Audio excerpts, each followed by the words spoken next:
most intense, thrilling, electrifying sport on the planet. Mixed martial arts.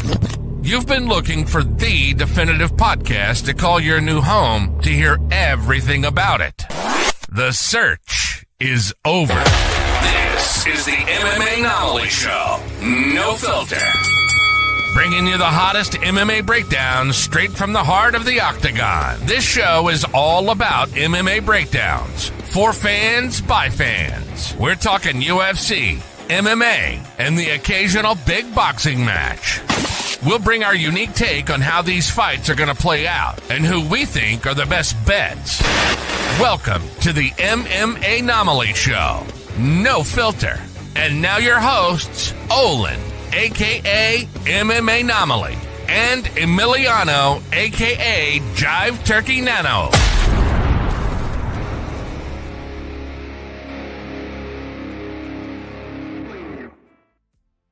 What is up, fight fans? Welcome back to another episode of the MMAnomaly Show. I'm your host, Olin, a.k.a. MMAnomaly, and with me, as always, is the co-host with the most, Jive Turkey Nano. How we doing, brother? Let's go. Great to see you, brother. I am doing fantastic. We are live. We are thriving. We got a new year approaching. We got the holidays ahead of us. It's festive. Got heavy dose of Mariah Carey and Michael Bublé.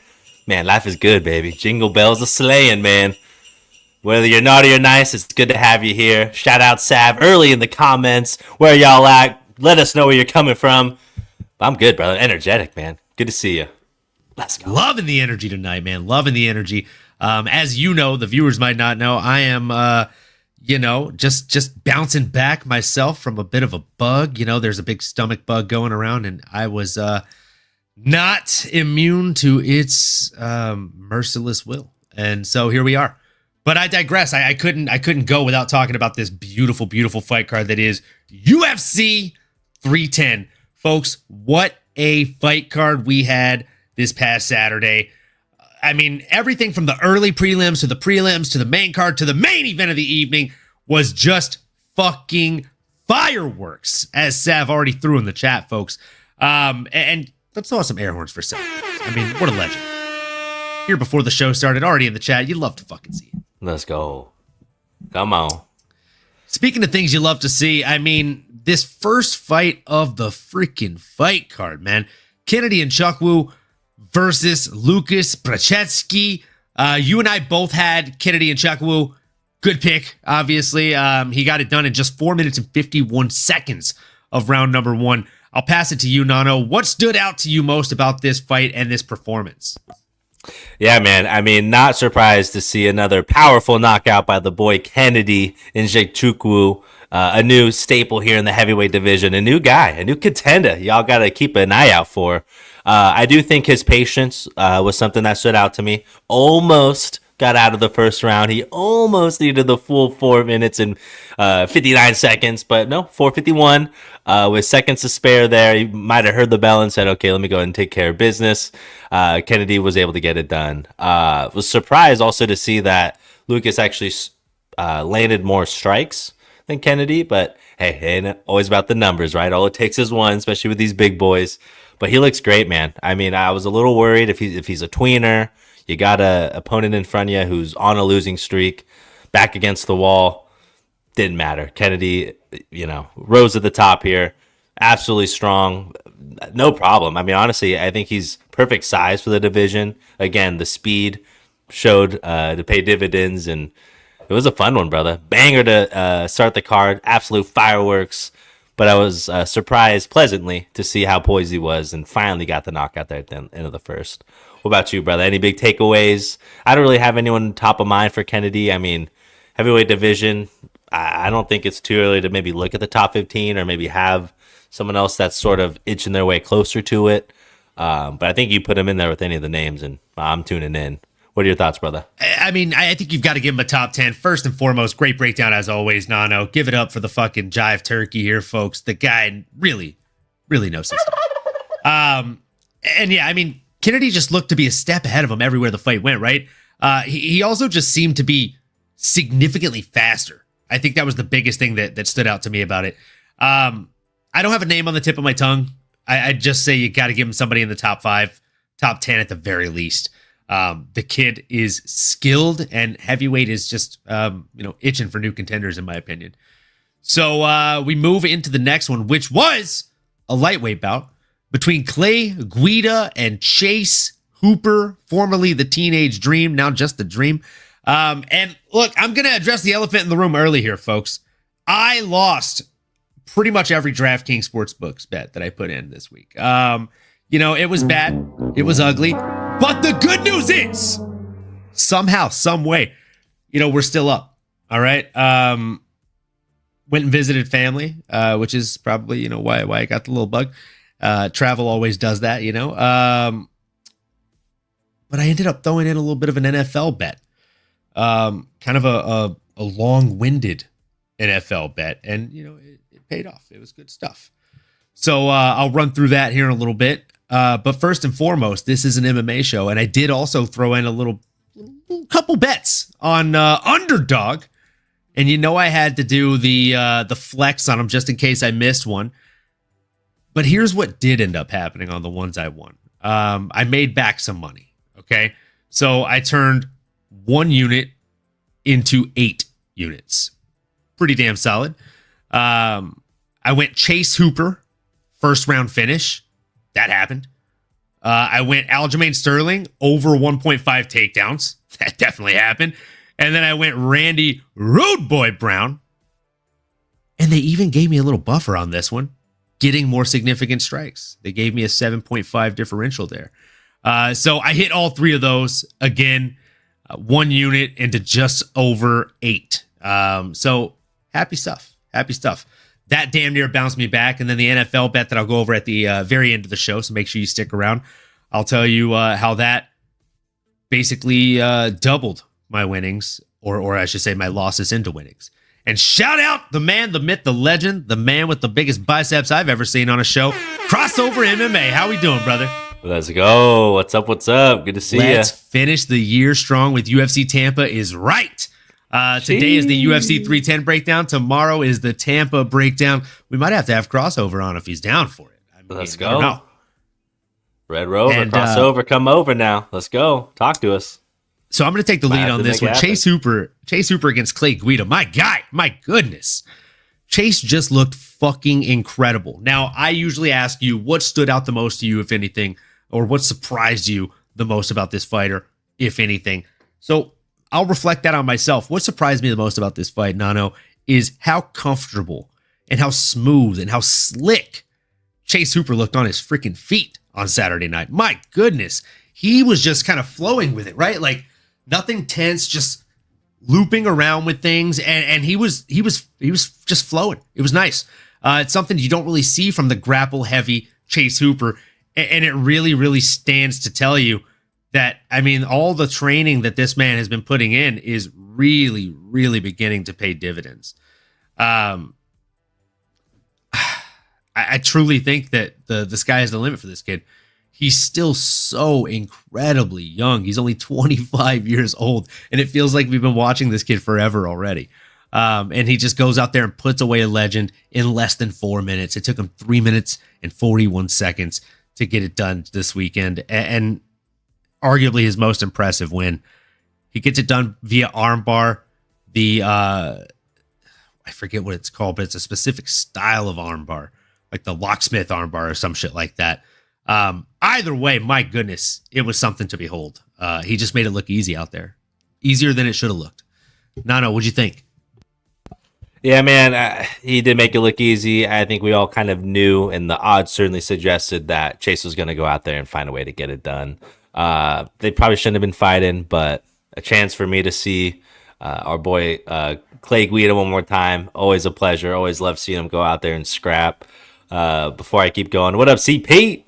What's up with the gang? Just see you in the comments. We're chilling, brother. Slanging and banging out here, baby. Trying to make $1.15. But break down these fights as always. Let us know your thoughts. But my big thing with Chase here in the lightweight division, his boxing's definitely getting better. But I do think you've seen some immediate success from that grappling he did with Mike Musashi. Am I saying that correctly? The Mikey Musameshi. Musameshi. There we go. I was a messy way I said that, Musa Meshi. But hey, man, I mean, the new age of grappling and jiu-jitsu is different, right? Clay Guida certainly comes from the old school.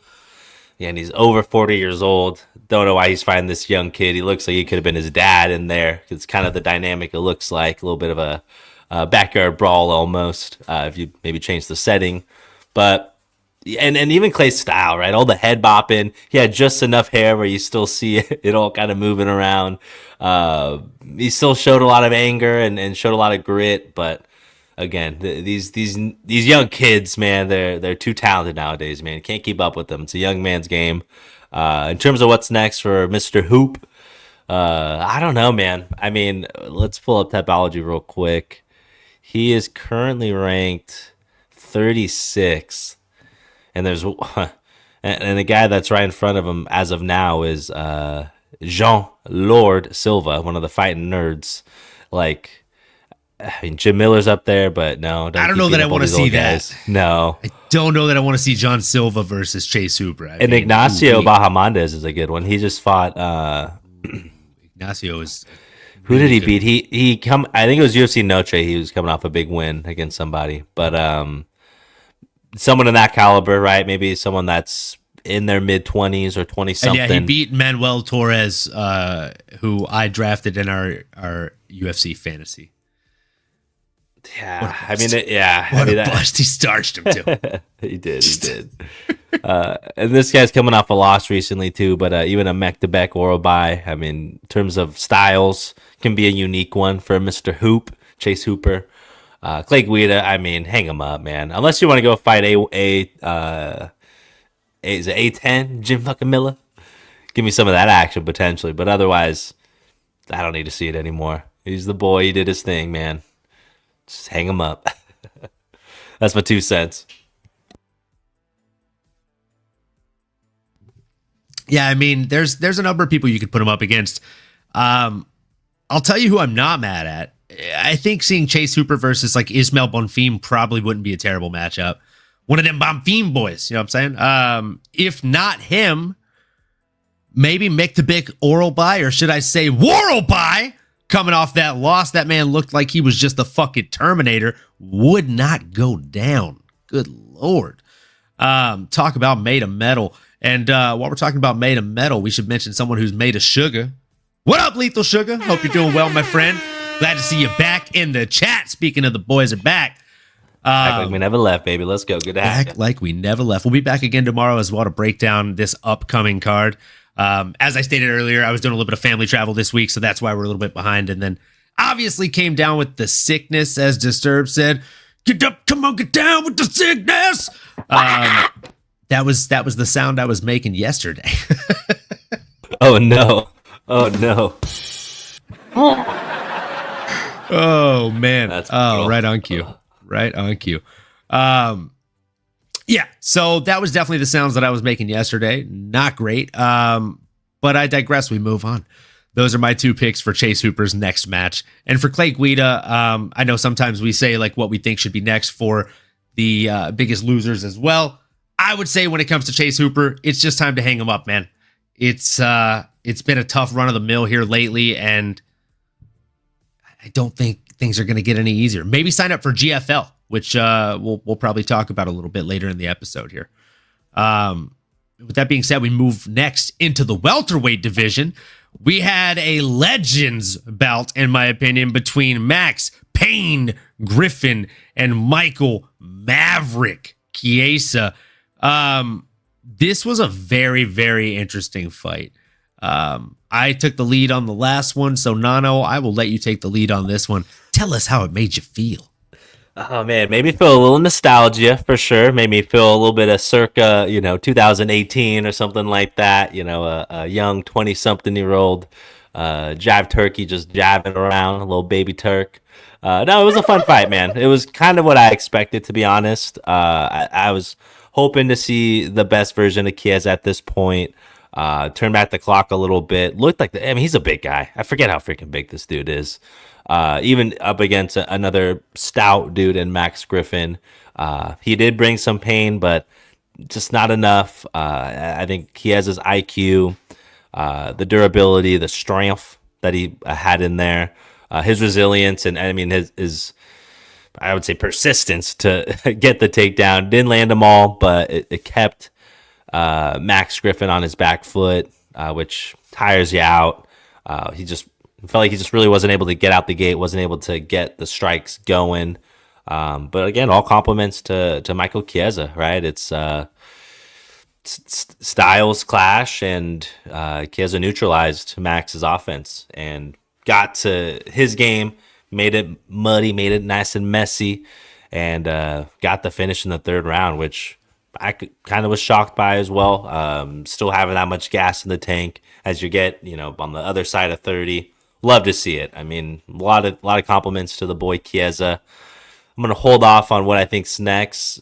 I'm kind of on the fence. Curious to hear your thoughts. Maybe who you say might end up swaying me a little bit here. But two legends. I mean, honestly, they could both stop fighting tomorrow, and I'd say, y'all have done enough. You got a fan in me. But they're looking for some more paydays. I mean, we can definitely come up with some names. But lay it on me, brother. What was there anything that stood out to you specifically? Did you think Max had a little bit more of a chance? Do you think he could have brought more pain? And do you have any names on the top of your head as well for these two gents? What are we thinking? Well, I'll tell you this. I wasn't shocked by Max Payne Griffin's game plan going in here. I mean, he said this past week at the media day that him and his team noticed it looks like Michael Chiesa doesn't really like getting hit, which, I mean, most people don't, unless you're a psychopath like some of us. I enjoy it from time to time. At least I used to whenever I would spar heavily. But he's right. Whenever he would go out there and land those heavy shots, that especially just a crisp 1-2 he was landing, right? Every time he'd hit that, Michael Chiesa would just back up and cover up and shell up and almost just kind of close his eyes. It was bad. It was a bad look. There was a couple times where I thought maybe the ref might just jump in there. But he'd move around. He'd kind of weasel his way out of a bad situation, for lack of better words, and just kind of finagle his way into a better situation. That's exactly what he did throughout this entire fight. And I'll be honest, watching the fight live, I thought Max landed a lot more strikes than he did. He landed only 18 strikes in this fight. It was pretty fucking crazy, man. While Michael Chiesa landed 54. But again, the reason it seemed like Max landed a lot more strikes than that to me is because he landed 10 significant strikes to Chiesa's 13. And I mean, before I continue with the breakdown, we got to shout out the man, the myth, the legend, making the walk. How we doing, brother? Hope you're doing well. Hope you're having a beautiful night. Walking like we talking. Good to see you, man. Let's go. Hell yes. And make sure you're subscribed to that guy's channel. He definitely does really, really nice videos as well. Great production value over there. So speaking of great production value, Michael Chiesa just strings it together there in the end, right? Again, there were moments where I was worried about Maverick. It felt like watching one of the Top Gun movies, There are moments where you think Maverick's going to fucking die in there. He's not going to make it to part 2 or part 3. But, he pulls it out. He does some things that the old jet shouldn't be able to do against a new jet. In this case, it was an old jet versus an old jet, and that's okay. He got it done with a rear naked choke. I think it was like his 12th or 13th fucking rear naked choke in his career, which is insane. Just absolutely incredible stuff. What do I want to see Michael Chiesa do next? I want to see him hang up the gloves and just do full-time analyst work. I think that's the best move in the world. Unless maybe he can convince Jim Miller to come up to 170. I think that'd be a fun fight. Just like two legends going at it. Otherwise, I mean, there's not really a whole lot of options that are viable for me when it comes to Michael Chiesa continuing to fight. Did you have a name on the tip of your tongue, Nano? I will admit I did use that time a little bit to stall, but I do agree with you. I was kind of waiting to see how you'd break it down as well. Didn't sound like you have much of an appetite, and I'll be honest, I mean, he does great work analyzing things. I mean, what else are you trying to prove? I mean, looking at guys that are in his realm that, because let's be honest, I mean, it's one of two paths in my opinion. You're either trying to make a title run or you're on your way out, and maybe the UFC's giving you some nods and kind of letting you just go be a fan favorite, put on a good show, right? Obviously, that's why we're all here. He's the latter, right? He's obviously kind of more on the way out. Hey, you've done a lot for the company. What are you thinking? but like someone like the Neil Magny or the Leech, Ching Liang Lee, someone that's a big name that has notoriety that can potentially make sense to me. But other than that, I don't feel like, Gunnar Nelson, can maybe intrigue me stylistically, but like everything you mentioned, maybe it's best just to go out on top. Not always something you could do in this game. So maybe that would be it. And, don't always need to see it. Hang him up in the ring. As much as maybe we like to see that, we'll end up talking about it a little later for someone I think, kind of had a situation like this. But yeah, again, I'm not mad about it if he didn't end up fighting anymore. But if he did, maybe an older vet, someone in his realm. Like I said, a Jim motherfucking Miller would be a fun one. But Chiesa just seems so much bigger than him. Not that Jim Miller matters, or not that he cares, right? Jim Miller wouldn't care. Him, but Jim Miller would not care, bro. He's that fucking guy. He would stand across from that man in the octagon and just be ready to go fucking 3 to 5 rounds. He don't care. If he doesn't fight again in the UFC, again, I'm going to throw this out a handful of times. GFL is calling his name. That 50-50 fighter share, revenue share, I mean, that's just money in the bank. Sign up while they're doing that for the first season, because I don't know how many more seasons are going to do that revenue split. And with that being said, folks, we move into the next fight, which was a fucking banger of a fight between two flyweights just ready to go out there and get it on. Cody Durden versus Joshua Van. My freaking goodness.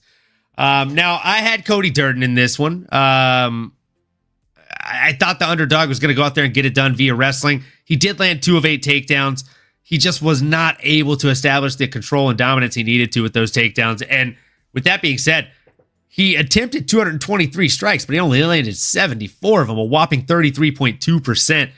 70 of those being considered significant strikes, while his opponent threw exactly 100 more strikes, and he landed exactly 110 more strikes. So volume was the name of the game, and not only that, Nano, but volume with force. My fucking goodness. This man was throwing like he was wearing the Infinity Gauntlet or something, bro. Like, the power that Joshua Van possesses at flyweight is something special, kid. Dude, he's a scary, scary individual. I definitely have a name on the tip of my tongue.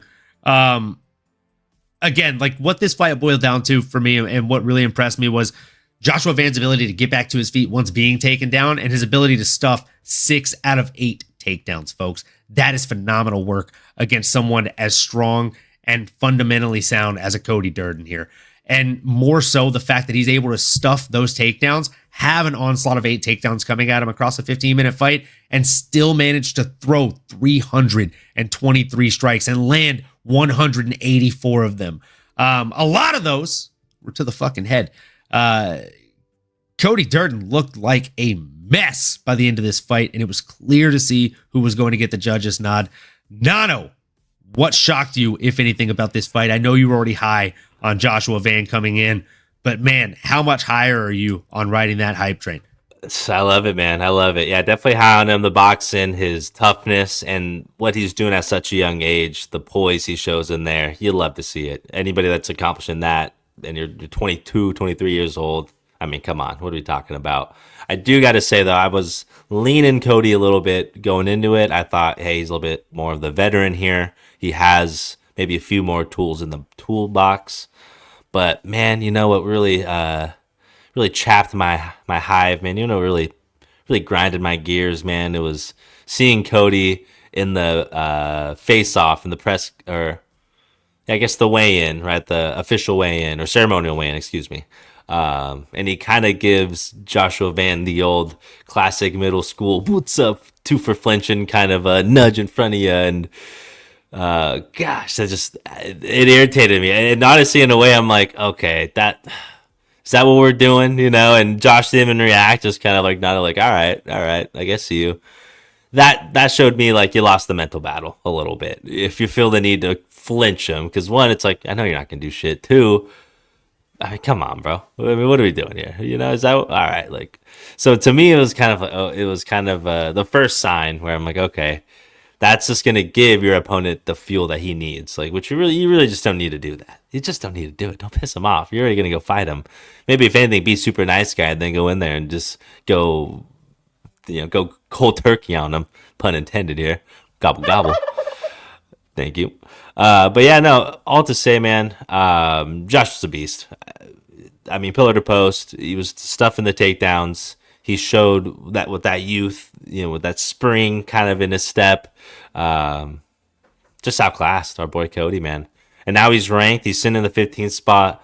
Our boy Kai Asakura, the newly addition person here who did lose in the main event, which we'll get to. But it's interesting seeing that. I mean, hey, you're there now. I do think even just looking at all the matchups, which I was kind of doing as you were breaking things down here, and you did so elegantly. Only needed to add a couple strokes. But I'm looking at number 10. I'm looking at Tim Elliott as a potential dance partner. Everyone else has a potential dance partner. And Kai makes sense, but then it's like, I don't know. You could run Charles Johnson back. Maybe, hey, give him a full camp, because I think he did take that on a shorter notice. But yeah, what are your thoughts, brother? How are we feeling? So I'll be honest with you. The first name that I wrote down was actually Tim Elliott, and then I scratched it out, and I looked again, and the next name I wrote down was Steve Erceg. I think you give him 2 steps up. Number 8, Steve Erceg's coming off of a loss right now. And I mean, the guy is an absolute monster in there. It's incredibly fun to watch this guy box. And he's coming off of back-to-back losses to Pantoja and Kai Kara France.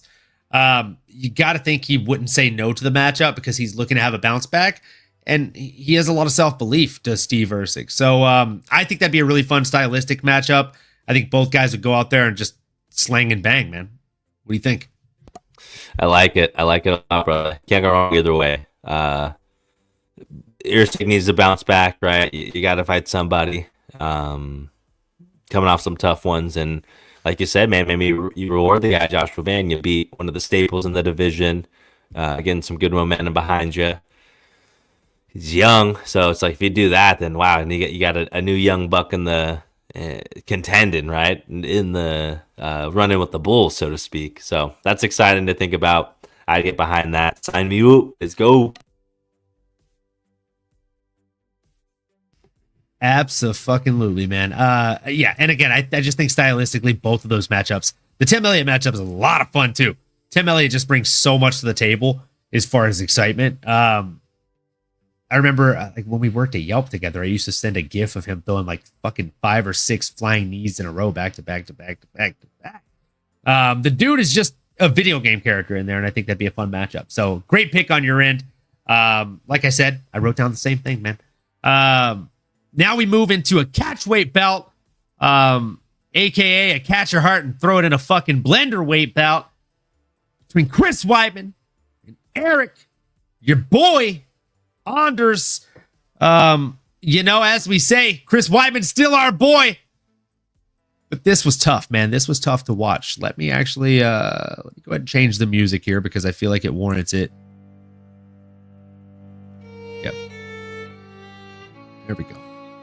There it is.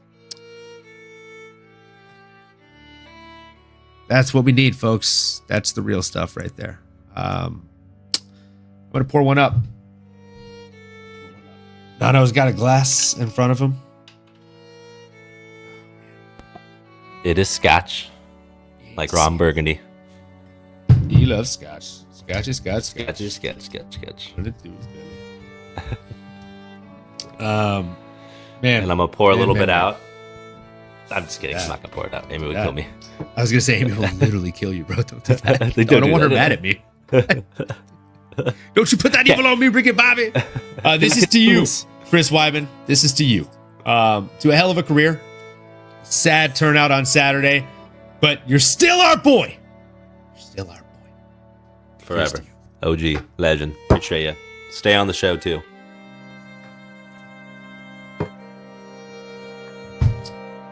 Oh, yeah. Oh, yeah. We need you to chaperone Lauren Sanko in DC every week. Truly. So. But, man, hell of a career. And, yeah, man, what a gutty performance. Unfortunately, Eryk Anders. And if he passed the eyeball test, obviously, but you go out there and you just... He just put it on. Was that an eye put it on our joke? boy? That was I walked right into it. Just like an eye poke. But no, man, I mean, he's strong. And to be honest, like, I don't even want to determine what's next for these guys. They're both on the back nine. I don't know what I'd want to see. I don't know what more I can see. But certainly a big moment for an Eryk Anders in his career at this stage, and a great story to tell there. I think the big thing with him is him saying he's finally sober after an entire lifetime of never being sober. And that's from anything and everything, apparently, which is crazy to think about. A little bit. You gotta think a lot of these fighters are suffering from just a shit ton of injuries at all times. Like, how many fighters have we seen that post-career, like, God rest his soul. God, I'm drawing a blank on his fucking name. He fought against Forrest Griffin in the finale of The Ultimate Fighter 1. Stephan Bonnar? Stephan Bonnar, the American Psycho, Stephan Bonnar. Again, God rest his soul. Like, he was, like, fiending for painkillers at one point. There was, like, videos going viral of it. Like, it's just painful to see, right? And these are terrible things to get addicted to. Like, I worked in the pharmaceutical industry briefly, and I have a degree in that, and I've seen that kind of stuff. So, good on him. I think that is probably a larger victory for him than even the largest victory in his MMA career that just took place on Saturday, right? Against Chris Weidman. So, yeah, I'm really, really glad that you drew attention to that. And sorry to jump in there. Continue, please. No, man, he can make it interactive for sure. But yeah, I think that was a big one. And, our boy Chris Weidman, like a true Spartan warrior, man, he's going to go out on a shield. I mean, you're going to have to carry him out of there, put him in a body bag. He's not going out without a fight. And that's what happens, man. You stick around long enough, you watch your heroes turn into, well, I don't know, just the foe, I guess, or the defeated. It was a fun one, though, while it lasted. I mean, he had his moments, but again, I think at this stage, it's just, it's one thing to, and like you said, maybe grappling, or I don't know, maybe the UFC will open up other stuff for some of these older guys who do want to try to maybe get another kind of quote unquote payday or what have you. But it's like, gets to a certain point, I don't know, you don't want to see, a Mike Tyson type thing, right? Not to get too sidetracked, but you got to draw the line somewhere. That's what I'm saying. But yeah, great career, man. I mean, this is a big nod. Not that, I don't know, did he officially retire? I don't know. Maybe we're speaking a little early here. Maybe we will see them back, but hopefully it's someone in their realm, not some young buck looking to take their head off. Like, yeah, no official retirement from him. Okay. And I mean, you know that I'm obviously a Weidman fan. You can see the poster to my right or my left, depending on, I don't know how the fucking video shakes out. But either way, you can see him above one of my ears right here on the video version of this show. Yeah, man. I mean, if there's some kind of grappling tournament or something like that, sure. But even then, like, both of his knees are shot at this point. He's had the leg break itself. He only attempted one takedown. In fact, Eryk Anders attempted 6 times the amount of takedowns as he did in this fight, which was definitely something I didn't see coming. He didn't land a single one of them, but that's okay.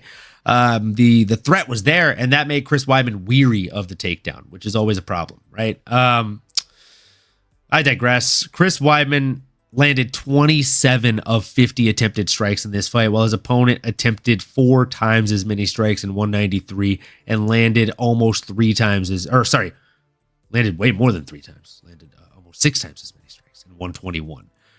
So damn good showing for Eryk, your boy Anders.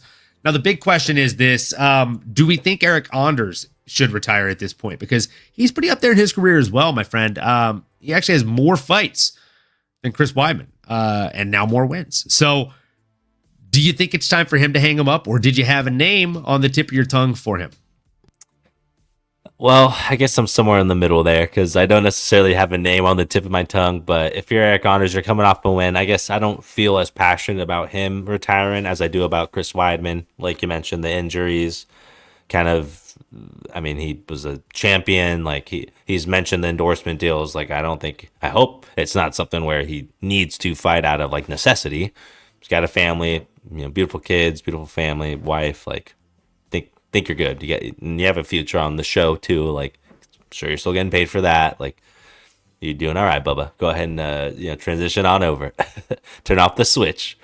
But for Eryk Anders, you don't have to do that. I mean, this was at a catch weight. I'd be curious if he's gonna stay. Is he, I guess, middleweight, light heavyweight? Is that kind of where he's a middleweight? He's a middleweight. Okay. Yeah. Okay. Because they fought, I guess, catch weight. I don't remember what the actual weight was. Do you recall? Was it at like 195 or? I think it was 190, 195. Okay. Yeah, he usually fights at 185. Okay. Yeah. Yeah, but that's where, I mean, I don't know. Nobody. If he doesn't hang him up, I do have a name to throw out into the hat. If you don't have one on the tip of your tongue. I don't. Talk to me. So Rainier de Ridder. I think they need to build him up. What better way than to give him a Max Payne Griffin? And if I'm Max Payne Griffin and they're like, hey, we want you to fight this up-and-comer from another promotion that we're trying to build up, I'd be like, fuck yeah. I'm about to ruin that hype train. Feed me that bitch. And I know that's what Max Payne would think. Like, so, like, dude, send him the contract. Yeah, I think you give him Rainier de Ridder, or you give him maybe like a. I don't know, man. Well, I mean, I'm gonna have to rain on the parade here, and or piss on the parade and call it rain, because it's gonna be Rainier. Your boy RDR is fighting Kevin Holland. Oh, that's right. It's a big one. I scrolled past that. I saw it, and I seen. Shout out Tapology for that information. But yeah, unfortunately, that. I like where your head's at though. Another one. OG though, kind of on the OG side. I'm kind of surprised they haven't fought before. But what about a Brad Tavares? Both coming off Weidman wins. Both OGs. Both are gonna go out there and slugfest it out.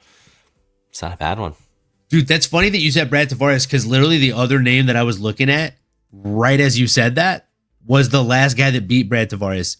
You know I'm talking about, the Iron Turtle. Ooh, that's probably that would also be a banger, I think. Coming off dubs, yeah. They'd be fire matchups. Come on, let's go. Winners, boys. Winner circle. Let's go. Let us know how y'all feel about it. Who's right? Yeah, let us know. Let us know how you feel about it. Is Nano right with Brad Tavares, or am I right with Jun Young Park, the fucking Iron Turtle?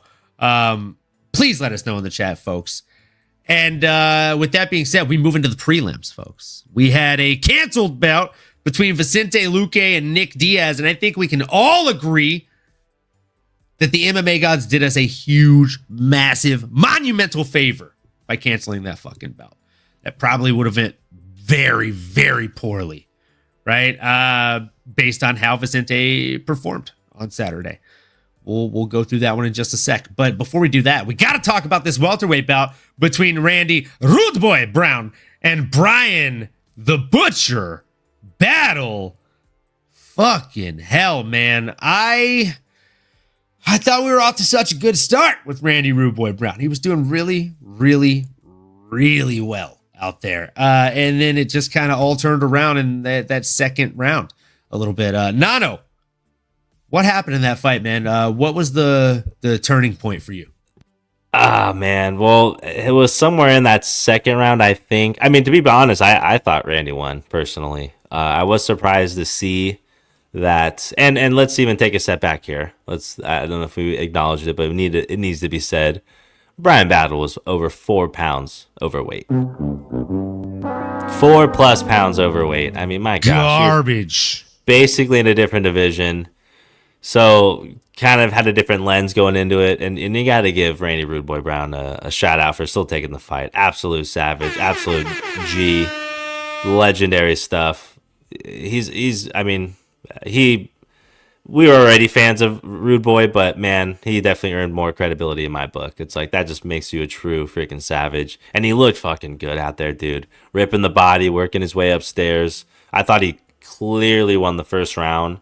And I'm trying to go back to the stats here for the first. Yeah, I mean, almost double the opponent. His strikes landed. The 2 takedowns look savvy. They're slick. He was clicking on all cylinders, and they're kind of talking about it in the commentary, but Bryan Battle might have maybe took that one off, quote unquote, if that's really a thing. But he did look a little bit more slow. Definitely turned it up that second round.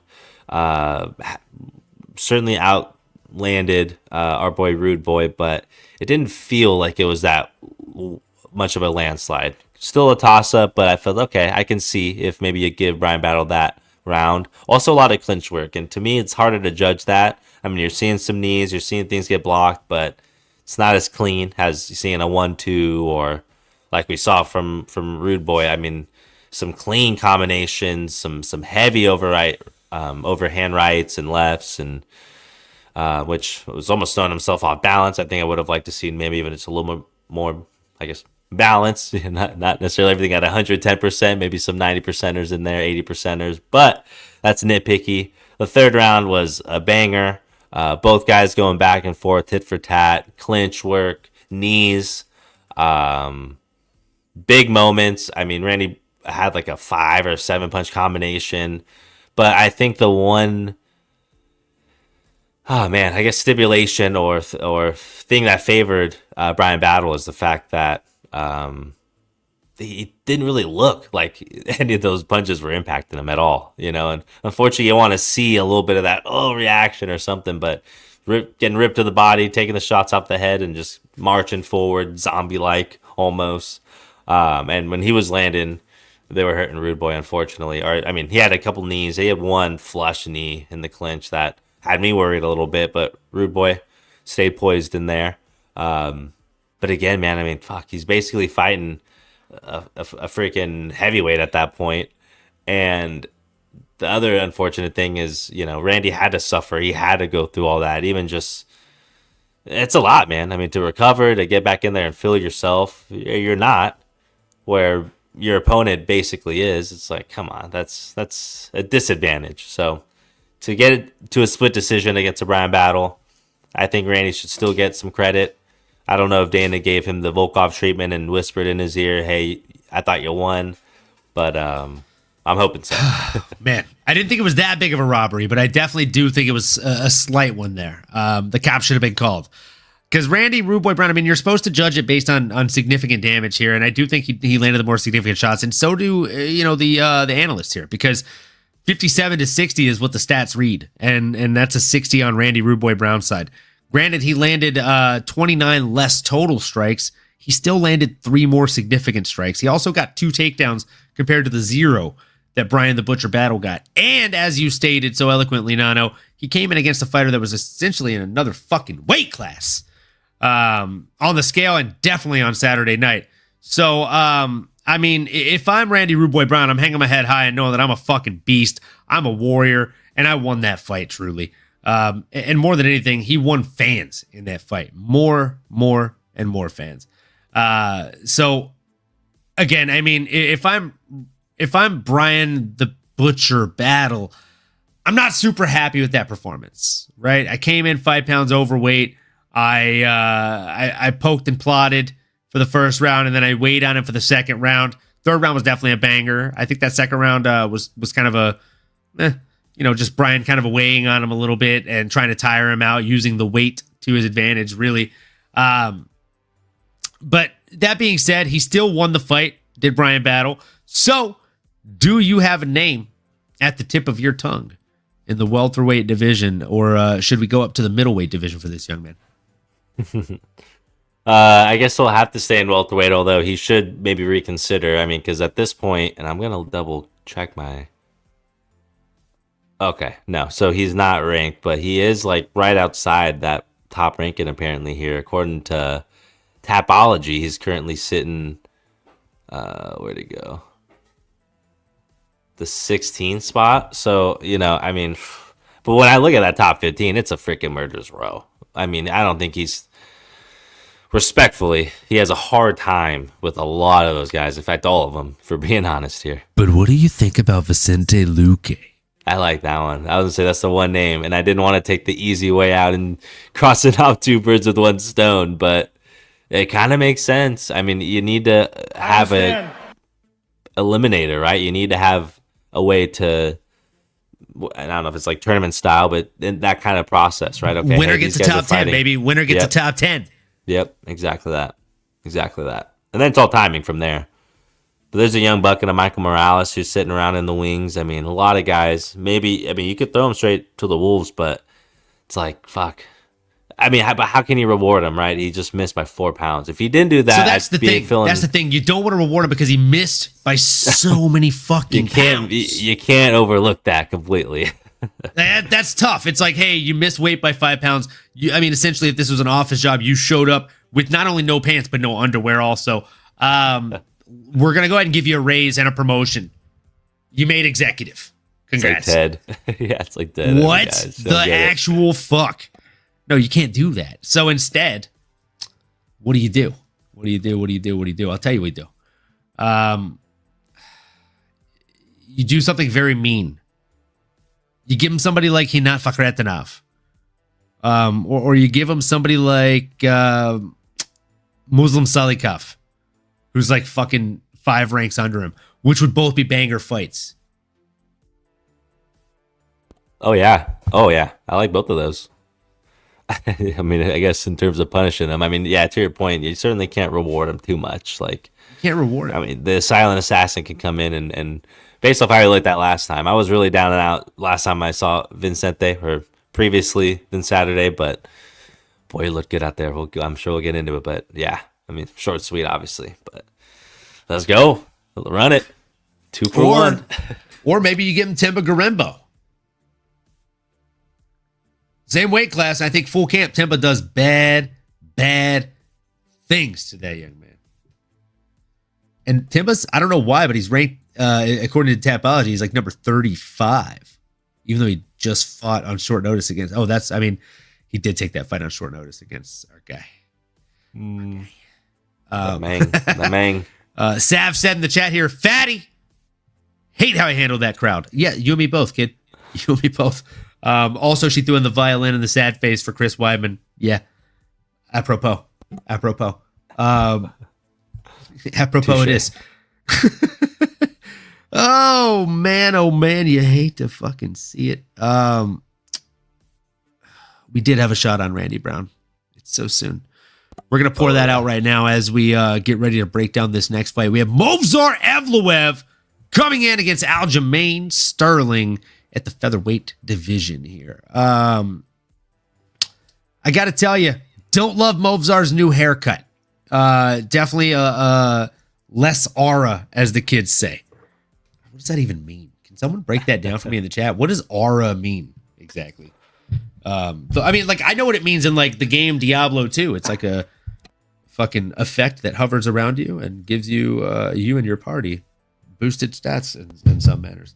I think that's probably literally what it is. No, I think that's in theory. I think it's kind of so like if I have aura of coolness, then all my homies around me get +2 coolness by being around me, and it gives me +5 coolness because I'm the one projecting the aura. Yeah. I mean, Cool. saying So coolness levels down the coolness of having aura. You would just say you got the aura, as the kids would probably say. All right. You know, Well, on the streets, just between you and me. It's like when I say I'm hip with the lingo, and then Mary's like, "You're not," because you just said hip. Yeah, that's like if you know it, you just ruined it. What is it? Hello, my fellow students. Like, hello, my fellow kids, classmates, classmates, school kids, school kids. That's between you and me, since this I've definitely reached that age. Oh man, no shame in the game, baby. Live or anything. Fantastic, man. I really thought Aljamain Sterling was going to go out there and have a lot more of a chance than he did. But as you're doing your sip, I'll do my shot. Cheers, folks. You could be anywhere in the world this Thursday night, and it is a thirsty Thursday. We're glad you're here with us. If you drink, do a shot with us. If you don't, stay hydrated, folks. Either fucking way, we appreciate you, and we couldn't be happier that you're here with us. Cheers. And make sure you hit that like, subscribe, comment, smash the bell for notifications.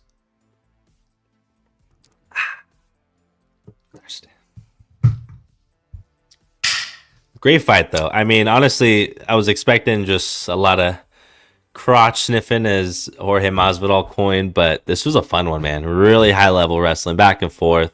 Aljo did his damn thing out there, but yeah, Movsar just edged him out, huh? Just a little bit, man. Just a little bit, a little too good, a little too big. It's a little too much for a boy Aljo, man. But yeah, and the hair is crazy. But dude, his physique, the shape that Movsar is in. I mean, dude, he's built for this division, man. He is extremely thick and large for a featherweight. My goodness. And maybe it's because Aljamain was coming up in weight class that he looked so damn large in there on Saturday, but fuck me, was he huge. And the way that he landed strikes was nice, right? Like he was just flowing in there. He was landing a lot of these strikes. But I will tell you, a lot of the strikes that he landed were on top and in that grounded position. I will tell you that when this fight was standing, Aljamain was piecing him the fuck up, in my opinion. Aljamain did actually land more significant strikes as well in this fight. Even though Aljamain landed about a third the number of total strikes, he outlanded him in significant strikes. Think about that. Aljamain still is my boy, just like Chris Weidman, folks. I think he's got a shot here at featherweight. Give him a little bit more time to really get used to the weight class, and I think he's going to be a problem here. However, we're not here to talk about him right now. We're here to talk about the winner, Movsar Evloev. 136 out of 165 total strikes landed, thrown. Dude, 82.4% strike accuracy is insane. Dude was a sniper out there. Oh, by the way, his opponent also landed 67.2% of his total strikes. Not bad. Now, the big thing is this. A vast majority of the significant strikes that Movsar was throwing were the ones that were missing, and that's something that's interesting, right? So when he was doing this, pat, pat, pat, pat, they were landing. Ha, ha, he'd miss, right? Every time he'd throw big, strong strikes, they just would not land. And it has a lot to do with the fact that Aljo has really good footwork. He's really quick in the pocket and just getting out of range. And something that he does a lot better than like a Paddy Pimblett, right, is when he does get out of the pocket, he doesn't do this and raise his head to get shot. He keeps his chin tucked and moves back, which is really just chef's kiss, visually fucking pleasing to watch, kids. So I really enjoyed watching this fight across the distance that it took. I thought they crowned the right guy the victor, even though Aljamain did technically land more significant shots here. You got to give Movsar his flowers. And if we're talking about what's next for this young man in the featherweight division, which is a pretty stacked fucking division, right? I mean, you might be against me here, but you got to run it back. Diego fucking Lopez, bro. Come on. Where are you? You know what time it is. Ooh, I like it. I like it. Give Diego a full fucking camp, though. Yeah. And I mean, is it going to be a title eliminator? Will that hook, line, and sinker make it happen for Diego Lopez? Yeah, and I mean, hook, line, and sinker make it happen for Diego Lopez, and hook, line, and stinker make it not happen for Movsar, I think. And dude, I mean, should we side quest on the news that we heard about this division? Because there is some potential shuffling at the top there. I don't know if you saw all that with the boy Ilya. It sounds like we might have some.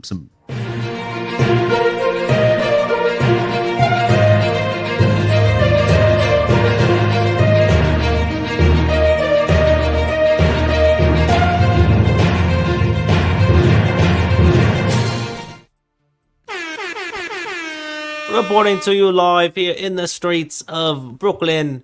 No, okay, I'm not. I'm in my living room still. It's still me. I just took off my hat. Ilya might be leaving the title, but then he said, I'm not going anywhere. So I don't know, y'all. He's going to try to go two-way champ, but that's a bit too much. He wants to go up. Dana's going to talk to him. Ooh.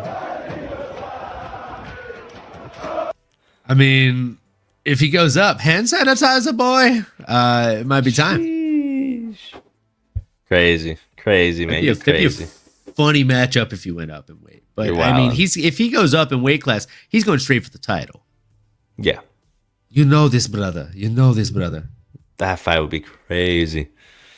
Oh man. I would pay to see that one. But I think Islam smokes him, though. I'm so sorry. Well, so there's a lot of bias there, but. And I mean, listen, if Ilya, well, I don't know, man. I gotta do my tape. I gotta do my studies. If Ilya's that confident, man, I mean, how do you not believe him? I guess, right? Obviously, could be biased, and Islam is freaking badass. He's big. Folks, if you're listening in the chat right now, please let us know how you think that fight would go. Ilia Topuria versus Islam Makhachev. Who do you think wins and how? Man, and so if he ends up leaving, then you got a Volkanovski, maybe him and Diego fight for a title, or Matt, or I don't know about Max actually. He said I think you do Movsar versus fucking Diego for the vacant title. Ooh, that'd be fun. Yeah, that could be fun. I think you run that in. Let's see, we're December right now. Like maybe March or April for the vacated title or for the interim title. Yeah, I mean Movsar definitely at this point, I feel like he's earned a shot. If he's not there, he's one away. But what else can you do? He's at the top of the division. You just beat an ex-champion. You prove to be durable, and again, you got the dub. You got your hand raised. Yeah, he's a problem, man. He's a tough nut to crack. But to your point, there's only a couple options you do, and I guess he's in the great position of picking and choosing. If they end up doing something else, maybe he's going to be the backup fighter, right? If he's not fighting for an interim championship, maybe he's the backup for a Volk Diego or Volk Max or however they want to try to slice that up. I guess if Ilya goes up, if Ilya stays, then you can make a case for just Ilya Movsar potentially. You can do a lot. You said Volk Max together like that, and I couldn't help but think it sounds like a European car. Introducing the 2025 Volk Max. If you're looking for a family car, this is the one for you. Nice. For you. Boy, today. Yeah, I mean, they could be. It's a good call out. Islam decision, Sav. Okay, Islam subs Ilya. That can definitely happen as well. Sheesh. I think Islam subs Ilya. I think Islam gets him in a rear naked choke. I know you're right about it. Probably because right I think Ilya shoots forward for a lunging punch, and Islam just like sidesteps it, catches wrist control, gets the back in like a very slick, quick, and just fucking pretty way. And just takes the back and says, little boy, looking at me all wrong. Got a rear naked choke, and then he just, takes him for a walk in the octagon, a Christopher walk in the octagon. You know what I'm saying? Bad jokes all day, folks. That's why you come. Right? That's why you come. You stay for the jokes. You come for the MMA talk. You stay for the jokes. Maybe not. You can let us know that in the chat too. We'll cut those out if you say so. That's a joke. We won't cut those out. So yeah, you got to give this guy a title eliminator fight. And with that breaking news and that fight broken down, we got to go into this next fight. It was a tough one. It was a rough one. It was a one that I don't even want to really talk about, to be honest with you. But it was Vicente Luque coming in against Themba Gorimbo, a.k.a. the Great White Buffalo, a.k.a. my fucking last hope in our fantasy MMA draft. And, I literally said, if I could just have one fighter pick up a short notice fight in this H2 MMA fantasy, I'll be able to pull it off. And Themba, he picked up that second fight, and I was like, oh, man, short notice against Vicente Luque, he's going to fucking get it done. 52 seconds. He didn't score me a goddamn thing in this fucking fight. It was tough. I think he got me like a half a point. He landed 5 strikes. It was tough. What's crazy is Vicente only landed 2 strikes, but then he got the first round finish. So if somebody had the foresight of having that guy, it's at least 95 points. Fantasy draft. So talking about the actual fight itself, though, man, Vicente Luque just slipped through the guard like a hot knife through soft butter. It was tough to watch. I mean, I know he's always game for a submission like that, but man, I did not think Anaconda choked so easily over Themba Gorimbo, and it looked like Themba just kind of gave it up. Fundamentally sound entry and finish for the young man, so you can't even be mad about it, unless you're me. I'm very mad about it. I'm upset. But no, it was a fantastic finish for Vicente Luque. Very, very happy to see him bounce back. as he is at a point in his career where he is at a very late stage in his career, and Themba Gorimbo is at a very early stage in his career, in my opinion, despite the ages here. So solid win for Vicente. I do have 2 names on the tip of my tongue, but before I give those, Nano, tell me how you really felt as I pour up the shot I bet on Themba, my fucking bitch ass. I know it. I'm right behind you, brother. I felt a little bamboozled. I felt like I was writing out our boy Vicente Luque a little too early. You know, they're both the same age. Themba took this fight on short notice. He actually put his name like in the ring, like, hey, if something happens, you know, Diaz brother can't make it, they're unreliable. Like, I'll fight him. I'll step up. He got what he asked for, and he had some time in the octagon to sleep it off and think about his actions due to the violence of his opponent. But yeah, I mean, short and sweet. Yeah, it was a fun one while it lasted, but not a lot of punches thrown. I mean, Vicente landed a hard shot right down the pipe, right on your freaking nose, right on the button. I mean, what else are you gonna do? And then you get him down. Not a lot of resistance at that point. He might have already been out, might have been dazed. Obviously, no will, and it's just, you hate to see it, especially when you ask for something like that. It's not a good look, but rooting for him. Themba has a great story, and then Vicente, it's like, hey, you proved me wrong. So I'll happily drink to that. Maybe he's back. Maybe he actually can push to kind of get back into the relevancy. Either way, cheers to be onward and upward is what I'd say to to the homie Themba. Onward and upward, man. You've been here before. Cheers. Oh, what do we Cheers, got? folks. Cheers. We got the Coliseum side of the shot glass here for this young man, because both the young men that took place in this fight are absolute fucking warriors in every sense of the word. And so are each and every one of you folks that are tuning in right now. Cheers to you all.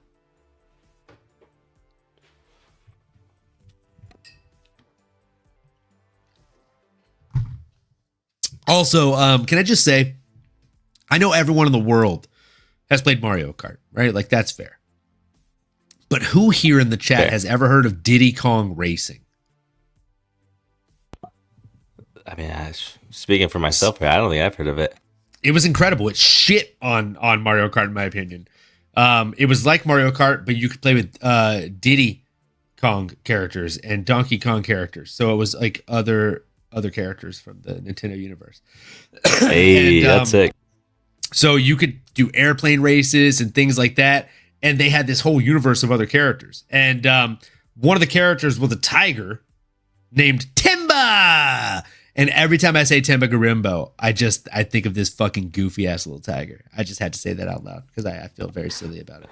I like it. Now I won't get that out of my head. Themba. Like when you click the character, kind of like how like I'm Luigi #1. Like they say their little thing, and his was just like Themba. It was funny as fuck. I'm gonna send you a video of it. You're gonna be like, oh, this looks dope as fuck. It was very fun. So yeah, Diddy Kong Racing, folks. If you've heard of that in the chat, please let me know. I'll be shocked. Sav also said, I think Islam will be bigger and stronger. Plus, Ilya's name doesn't end with a V. Both very good points. Very good points. Very, very strong points now that I'm thinking about it. Oh. They're very good points. Those are very good points. Gorimba said no more sleeping on the job. Oh my God. Did he really say He put him to sleep and he said no more sleeping on the job? Oh my God. Oh my God. That's fucking incredible humility. Sheesh. And now I love him even more. I'm going to draft him again next season. Speaking of which, if you're in the chat right now, Sav, looking at you, do you want to be in the next draft? Do you want to be in the next fantasy season? It's going to be happening next month. So let us know, folks. More than happy to have you in there so you can take my money or I can take yours. Either which way, it'll be a good time. With that being said, Vicente Luque, Nano, who do you want to see this young man fight next? Man, I think we kind of mentioned the name earlier. Don't want to, take the easy way out, but I think potentially a Bryan battle. They might need to battle it out, man. Might need to duke it out. The two welterweights going after it. I think that'll be my pick. 2 for 1. Now, I said I had 2 names. You already took one of them from me, and this is why I have 2. So go. Bryan the Butcher battle or Carlos, the cigarette smoking Plantes. You know what I'm saying? The Nightmare, fight your nerds. You know, we got to mention that name a couple times. I just think it's a fun matchup. Vicente Luque, two Brazilian boys coming in there. The old dog versus the young dog. You know what I'm saying? It'd be fun. Yeah, So- that would be. I do like it. I'd be curious how. I like it a lot. I like it a lot. I like it a lot. So with that being said, folks, we got a light heavyweight bout to go through between Dominick Reyes and Anthony Smith. If I had to describe this bout in one word, it would just be sad. Nano, I'll be honest with you. I'm down to just skip over this one almost entirely. Yeah. I'm just gonna let you take the lead. What do you want to say about this? Sav said sad as heck. Yes. Yeah. Yes, it was. That's As a great- Foghorn Leghorn says, it was the best of times. I'll say it was the worst of times. But, you know, except if you took out that first half and you would just say, it was the worst of times. I'll say it was the worst of times. Run it back. It just, there was nothing good. Yeah. It was brutal. If I'm Dominick Reyes, I just feel bad about this win. It's like Jake Paul versus Mike Tyson. Like if Mike Tyson wins, you get beat up by an old man. That sucks. If you beat Mike Tyson, you beat up an old man. That sucks. Yeah. It's not that so good. like, you know what I mean? Like when there's a guy like yelling at you to hit him so he feels something. And that's probably a good. Bro. Yeah, and that's probably a good place to start with our boy Lionheart here. Anthony Smith lost, who I believe was a coach or like a best friend or A all coach the and very above. close friend. Passed away, I guess, week of leading up or maybe during the camp at some point. Heartbreaking, right? I mean, obviously, thoughts and prayers. Like, it's tough, and it either goes, one or two things are going to happen, right? You're either going to use it as the fuel to your fire. You're going to be motivated. You're not going to take no for an answer. You're going to go out there and find a way to get it done. Maybe mention them, have that moment. Or the alternative is kind of similar to what we saw. And like Sav saying here, I just want to see Smith suited to analyze fights. Agreed. Him and Chiesa both need to just get back into that world. Leave the fighting to the young bucks here and the new age. And that's where it boils down. I mean, yeah, don't need to spend too much more time on it, but just a bummer. I mean, glad to see Dominick Reyes getting back in the winners column. But yeah, man, Lionheart, I think no longer the alpha predator, no longer the alpha male. You got to kind of bend the knee and keep it moving, man. It's unfortunate. I mean, he straight gave up. I felt bad. I mean, Mark Otter gave him every absolute chance, much more than I think I would have.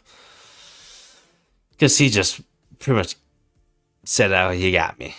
I'm good. I'll stay here. Right? And they're kind of the 12-6 elbows a little bit. Not necessarily, but they're on the temple. They're clean shots. They're legal. Yeah. It's 12-6 is illegal now, so we're okay. Exactly. Yeah. Either way. I mean, like he was just eating shots to eat shots at that point. Like you could tell that he wasn't really accurately defending or effectively defending. Definitely wasn't intelligently defending. It was a tough fight to watch.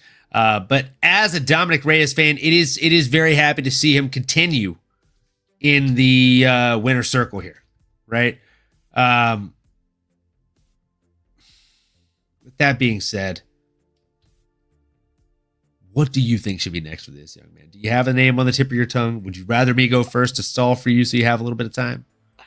I mean, well, I guess I could always, no better time than the present, right? There's a lot of good matchups, right? I mean, Dominick Reyes, you're right back in the swing of it, man. You're on the you are the number 11 ranked light heavyweight prospect or contender. You fought for the championship before, and some argue you might have beat a John Bones Jones. So, I mean, yeah, again, man, you could really put him against anybody. It obviously boils down to timing, who's going to be fighting who and when. To be honest, Khalil Roundtree, that was me stalling as well, y'all. Khalil Roundtree is a good one. No dance partner just yet, just fought for the title. Ooh. Chee-wee-wee. Woo! Let's go, baby. Oh man, you That's gotta the hit one, it every man. now and then. Gee wee wees is right. I mean, I had a couple of names on the tip of my tongue as well. Look, I think Volkan Ozdemir, Mr. No Time himself, coming off of that last loss to Carlos Olberg. And the other name I have on the tip of my tongue is it's a bit of a twofer. Maybe a threefer. It's actually a twofer. We have Bogdan Guskov, who has a confirmed upcoming bout at UFC 311 on January 18th against Johnny Walker. I think he matches up very well against the winner or loser of that fight. Both guys are ranked above him right now, so loser will probably go below him. Winner will go like maybe one rank up. And again, I think those are great matchups for him. Dominick Reyes has one of those names where, again, he has a potential win over John Jones. So you got to put some respect on that name. And Volkan Ozdemir, I mean, he's been around forever. He's fought Daniel Cormier's the Daniel Cormier's of the world. So you got to put some respect on that young man's name as well, even though he has seemingly no time. You like that watch? Look at that. The little Captain America. Whoa, I did catch that there. You like that? There you go. Hey, There you go. I see you. Look clean. Got to switch it every now and then. I like it. So yeah, man, I like Dominick Reyes right now. I think he looked clean out there, and I can't help but feel like he was pulling his punches because he felt bad for what was taking place in that octagon. And I think if he's in there against someone who's really trying to hurt him and really competitively doing damage back, we see a more competitive version of Dominick Reyes out there. And shout out to the man, the myth, the legend, Lane. What up, brother? How we doing? Also, I love that display picture. Chama no chama. Hope you're doing well, my friend. Hope you're doing well. And you're just in time. We are about to get into the fucking main card.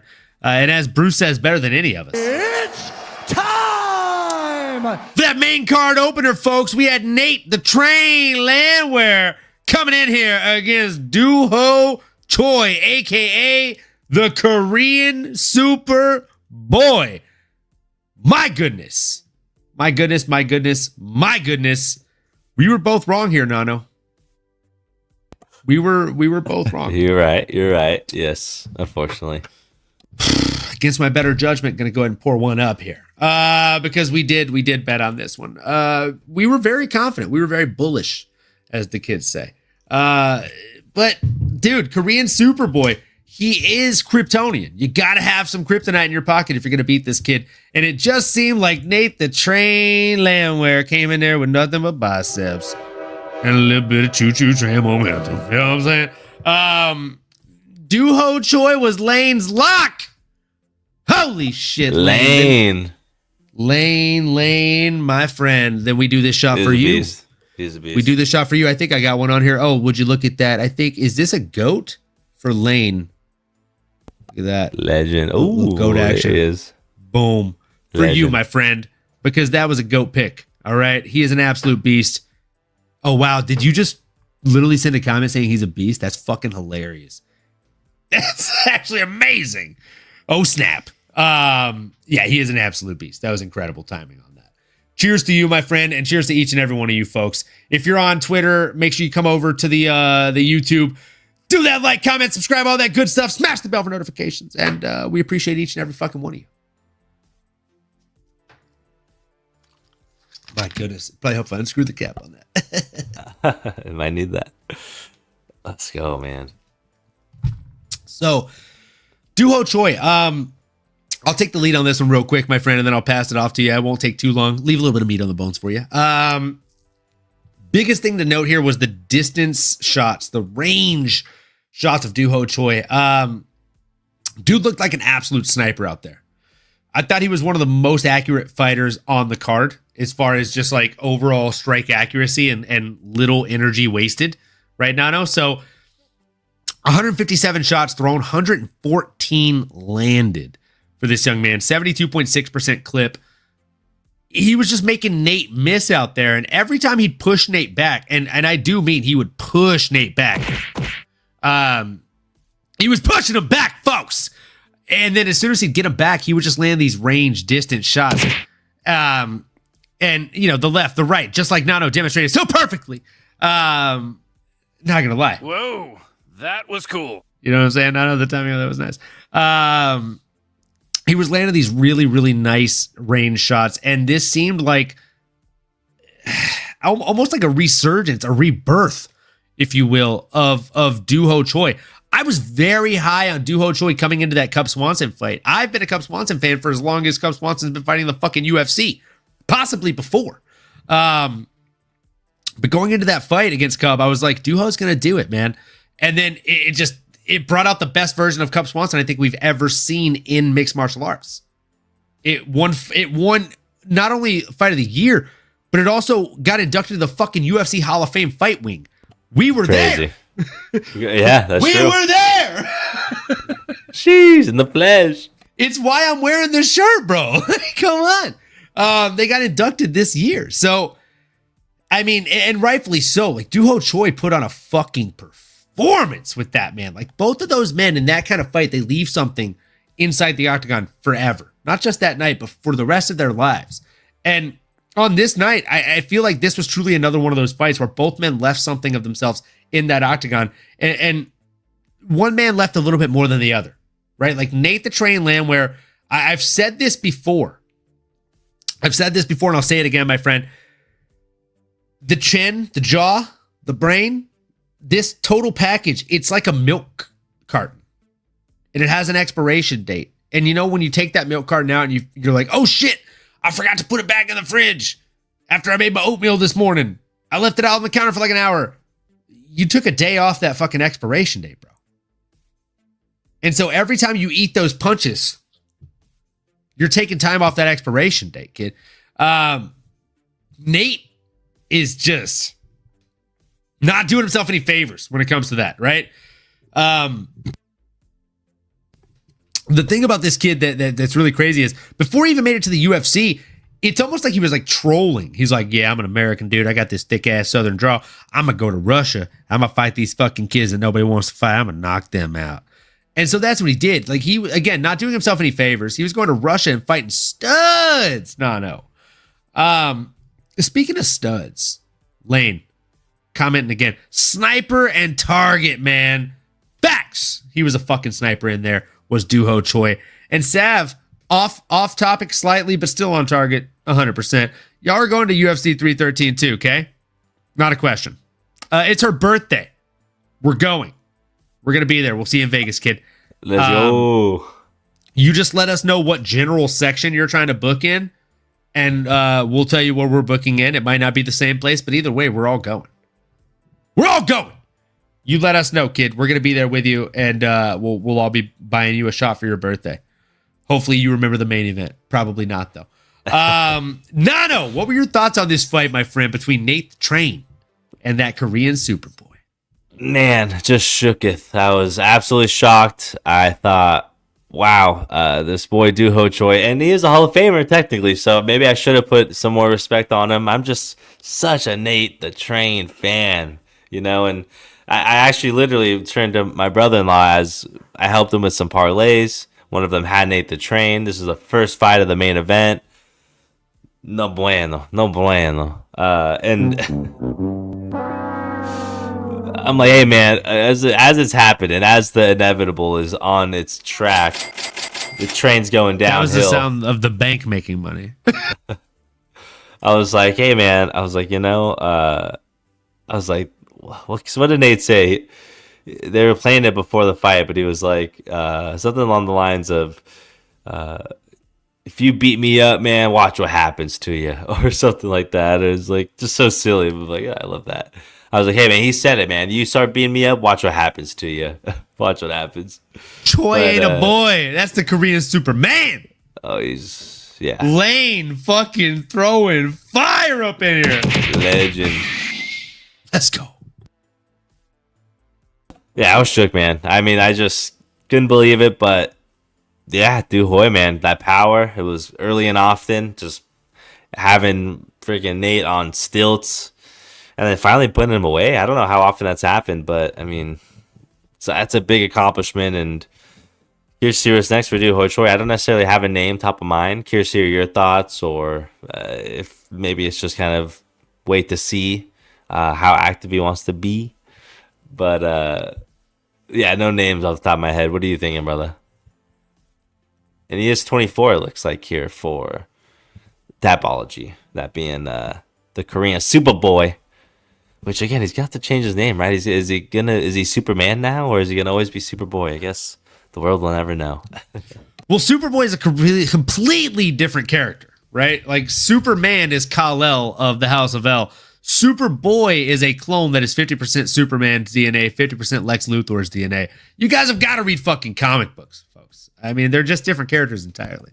Fair. I could tell you a little something about them comics. There he is. That's a very, very old tattoo. I got that when I was 17. Oh man, Aging I like should a have been fine legally wine, allowed baby. to get Hell that yeah. done. You know what I'm saying? But here we are. Here we are. So that being said, Superboy was made by Cadmus Labs, just in case you were wondering. Oh, I'm such a fucking nerd. Now, who do I think should be next for this young man? Korean Superboy, Dooho Choi. There's a number of different really, really fun matchups that I think could take place here. The question is, who do I think would take this fight? I think Alex Bruce Leroy Caceres would probably be willing to take this fight.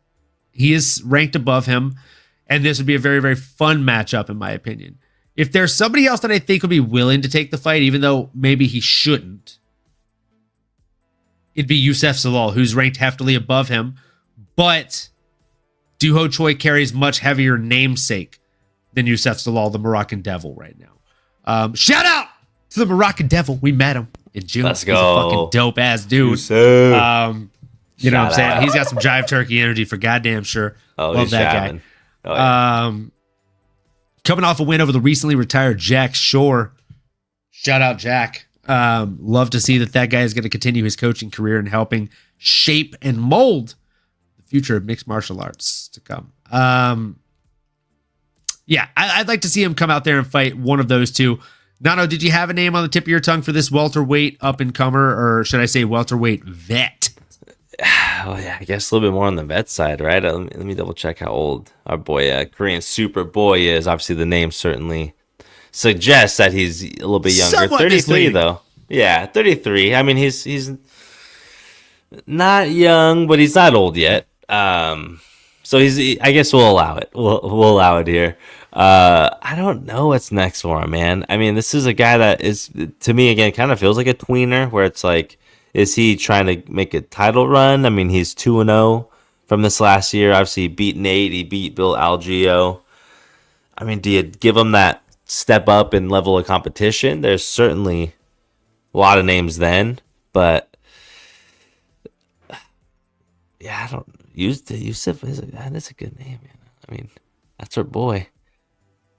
But you can't go too far up. Yeah, even a touchy-feely. I'd see some touchy-feely. That'd be a good one. He fought Cub Swanson. So maybe a touchy-feely action might be a good one too. Absolutely. Touchy-feely would be a really, really fun one. And shout out to him. They just had their first child, I believe. Touchy-feely. Nice. He's Korean Congrats. young. Shout That's out. fun. Lane, that's funny as fuck, bro.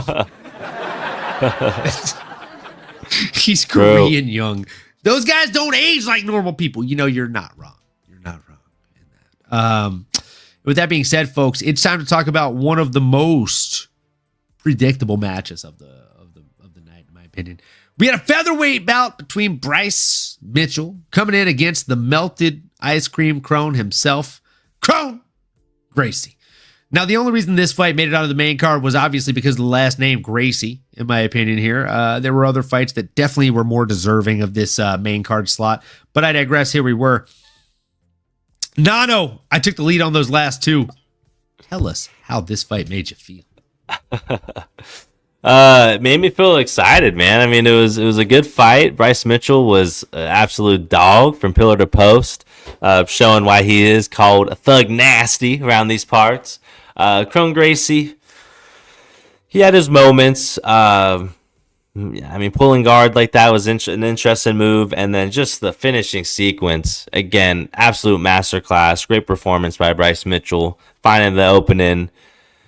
deliver and just frankly putting his lights out. I mean, that was a violent way to go out, or to get knocked out, I should say. I don't think I want to see any more. Did anyone actually put money on Kron? Not anyone wise.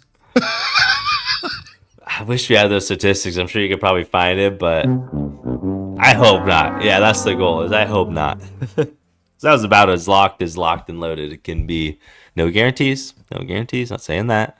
But do know he's gonna bring it on. So it was a fun one, man. Thug Nasty's a beast.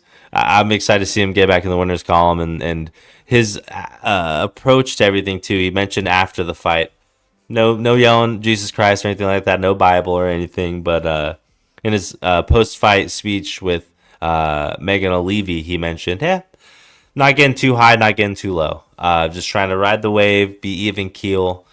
And I can certainly appreciate that. And I think that's the right mindset moving forward for our boy Bryce. I don't know what's next for him, though. I mean, anything can happen. He's got the notoriety, right? He has the namesake. So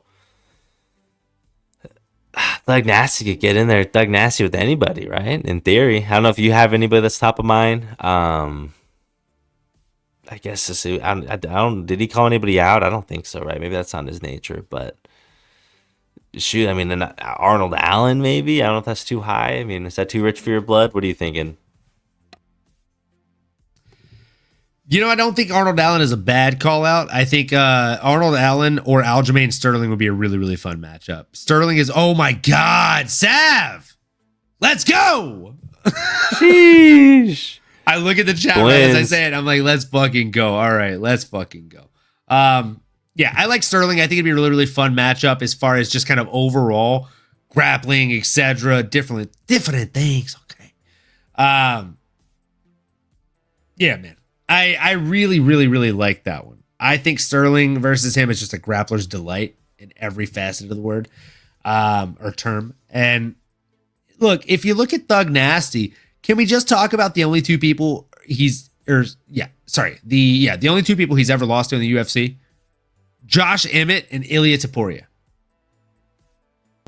Both are beasts. I mean, come on.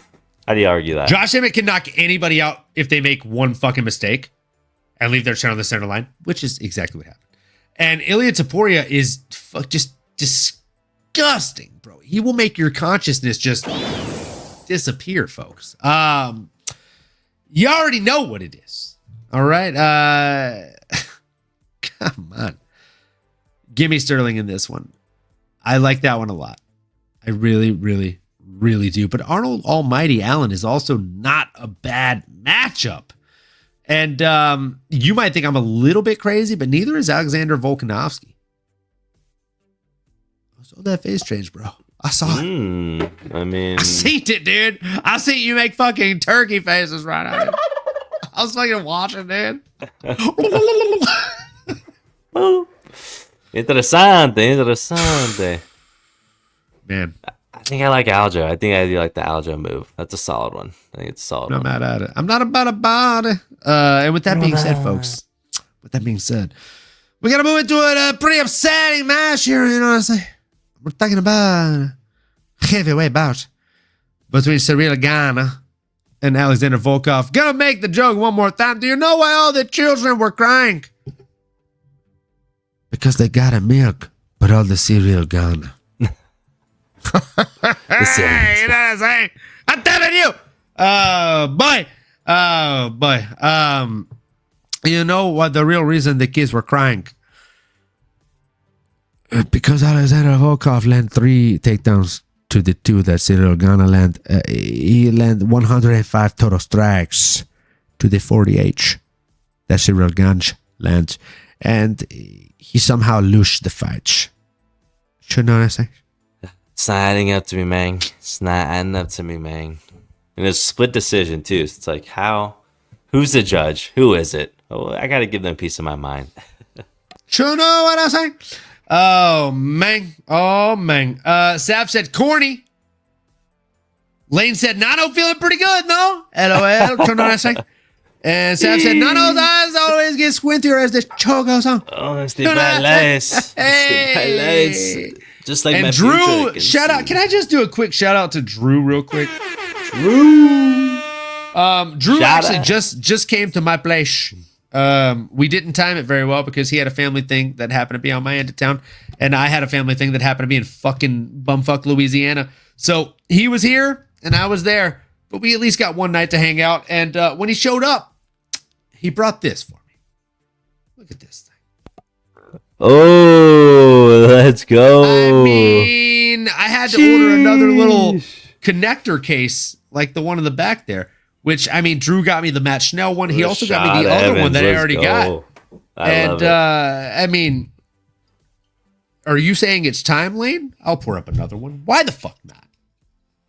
Oops. More of a scotch game is it? You got a scotch, I got a bourbon. You know what I'm saying? We got a little bit of this stuff. And things. You know And what I'm things. saying? If it's dark outside, it's dark inside, and you can bet your ass that we're doing a little bit of everything. You know what I'm saying? Here's to you, here's to us, here's to everyone in between, and we appreciate each and every one of you guys taking the time to be here tonight, folks, as we finish breaking down this UFC 310 card. And we'll see you same time, same place tomorrow as we break down the last fight card of the year, folks. Don't worry, we won't be going dark. We'll have plenty of filler content. No 0 Dark 30 out here. We are live and jiving. Let's go. We don't do that shit. We don't do that shit. Cheers to you guys. Obviously, Lane's up in this bitch doing the cheers with us. We appreciate you. Now, this is a real Ghana fight. I mean, this was one of the most blatant robberies I've ever seen. It was, I think it was 2-1 for Volkov. Possibly 3-1 if you give him +1 point for the Kenny Powers hairstyle going into the octagon. I mean, I see that you're laughing. I don't know, like, am I being crazy or like, I feel like it's identical.